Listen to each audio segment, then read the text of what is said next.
अस्सलामुअलैकुम दोस्तों, तुसीं वेख रहे हो मेरा पंजाब टीवी ते मैं तुहाडा मेज़बान मुहम्मद लतीफ़ खल। दोस्तों सब तो पहले अपने चैनल करो सबसक्राइब ते नाल बैल आइकन करो प्रेस ताकि साडी हर नई आने वाली वीडियो दा नोटिफिकेशन सब तो पहले तुहाडे वीरां तक पहुँचे। दोस्तों 2-3 दिन पहले वीडियो लाई सी राओ नासर उन्हां दी छोटी दी, उदों ये सूण वाली सी ते अल्लाह कीती है सूपी कल कट्टी दित्ती है इन्हें।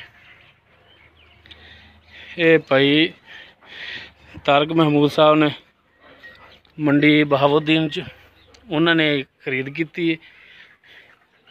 ते हुण लोडिंग कराउण लगे असीं ते अल्लाह दी मेहरबानी नाल खैरी सलामती मंजिल मकसूद ते पहुँच जाएगी।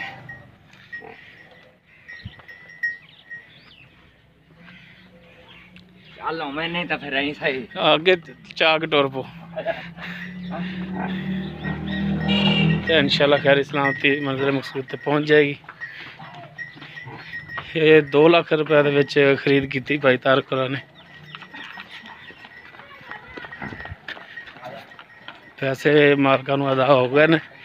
भाई नासर आप नहीं है, उन्होंने अगवांढी ने हज साहब जिहड़े गड्डी चक के जा रहे हैं, इन्होंने कॉल की कि तुसीं लोड करा दिया जी। माशाल्लाह बिल्कुल तंदुरुस्त भजी जा रही है।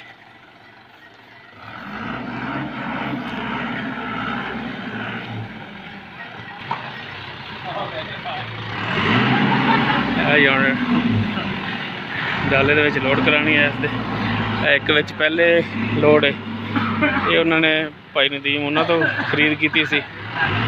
दूसरी चोटी भाई तारक ने मेरे तो खरीद की। इधर मंगा लो पुत्र रेडी हाजी साहब ने इन्होंने कॉल की कि जाके लोड कराया जी, आप नहीं आए सन।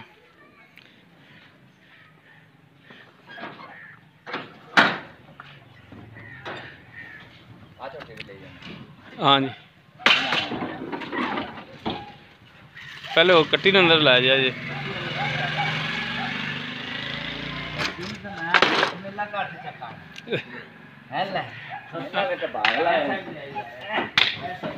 इधरली साइड ते कर लिया उन्होंने धक्का दे के दूजी साइड ते कर दो।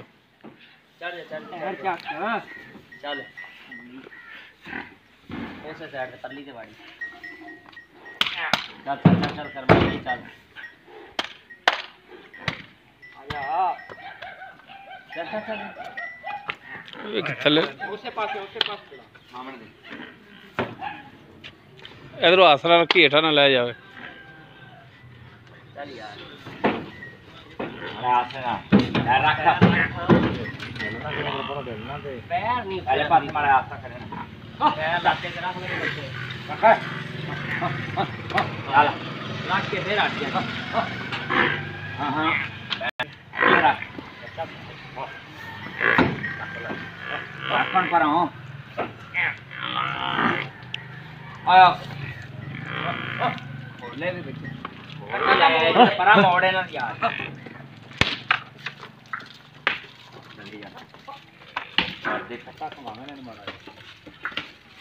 यार लाटें दी रखो ना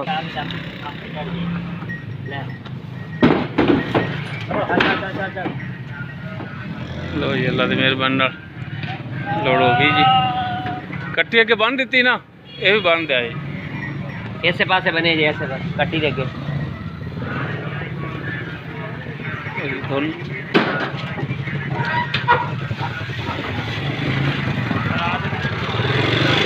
गड्डी जी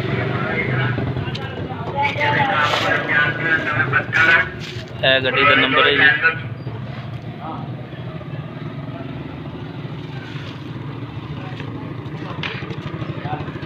दोस्तों उम्मीद करांगे तुहानूं साडी अज दी वीडियो पसंद आएगी। अगर साडी वीडियो पसंद आए इन्हूं लाइक और शेयर लाजमी करें जी। साडा व्हाट्सएप नंबर 0321 57 29 251। इस नाल अपने मेज़बान मुहम्मद लतीफ़ खल नूं दिओ इजाज़त। इंशाअल्लाह मिलांगे अगली वीडियो। अल्लाह हाफ़िज़।